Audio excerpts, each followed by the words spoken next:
Hello friends, இன்றைக்கி இஃப்தார் ரெசிபியில் ரொம்பவே டேஸ்டியாக வாயில் வச்சோடனே கரைஞ்சி போகிற அளவுக்கு ரொம்ப சாஃப்டான ஒரு பிரெட் புட்டிங் எப்படி செய்யுதுன்னு பார்த்துடலாமா? இதுக்கு நான் ஒரு 5 ஸ்லைஸ் ஆஃப் பிரெட்ஸ் எடுத்திருக்கேன். இந்த மாதிரி குட்டி குட்டியாக கட் பண்ணிவிட்டு இது கூட 1 கப் அளவுக்கு காய்ச்சின பால் எடுத்துக்கிறேன். 3 முட்டையோட வெள்ளைக்கரு மட்டும் இதில் ஆட் பண்ணிவிட்டு தேவையான அளவுக்கு சுகர் ஆட் பண்ணிக்கலாம். 3லேருந்து 4 ஸ்பூன் சுகர் எனக்கு ஆட் பண்ணியிருக்கேன். கொஞ்சமாக ஒயிட் வெனிலா எசன்ஸ் ஆட் பண்ணியிருக்கேன். இல்லைனா நீங்கள் ஏலக்காய் கூட ஆட் பண்ணிக்கலாம். இது எல்லாத்தையும் ஒரு மிக்சர் ஜாரில் போட்டு நல்லா அரைச்சி எந்த பாத்திரத்தில் செட் பண்ண போகிறோமோ அதில் நெய் இல்லைனா பட்டர் ஆட் பண்ணி இதை நல்லா ஸ்ப்ரெட் பண்ணி விட்டுட்டு நம்ம அரைச்சி வச்சிருக்க மிக்ஸி இது கூட ஆட் பண்ணிக்கலாம். இப்போ இதை வேக வைக்கிறதுக்கு ஒரு இட்லி பாத்திரத்தில் வச்சுட்டு மேலே இதில் மூடி போட்டுக்கலாம். இல்லைன்னா தண்ணி இதில் வடிஞ்சு வந்துடும். இப்போ நம்ம எடுத்து வச்சிருக்க மஞ்சள் கருவில் கொஞ்சமாக சக்கரை ஆட் பண்ணி அதையும் நல்லா பீட் பண்ணி எடுத்துக்கலாம்.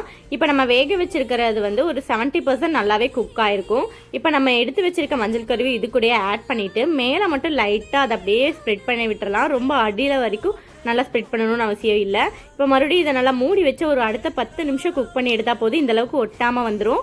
இப்போ இதை சுற்றி வர நல்லா கட் பண்ணி விட்டுட்டு நல்லா திருப்பி விட்டு சர்வ் பண்ணி பாருங்கள். ரொம்பவே டேஸ்டியாக இருக்குது. அப்படியே கூட சாப்பிடலாம். இன்றைக்கி நான் கொஞ்சம் டேஸ்ட் அதிகமாக இருக்கணுங்கிறதுக்காக கொஞ்சம் மில்க் மேடும் நட்ஸ் மட்டும் ஆட் பண்ணியிருக்கேன். அது ஆப்ஷனல் தான். மேலே ஹனி கூட ஆட் பண்ணலாம்.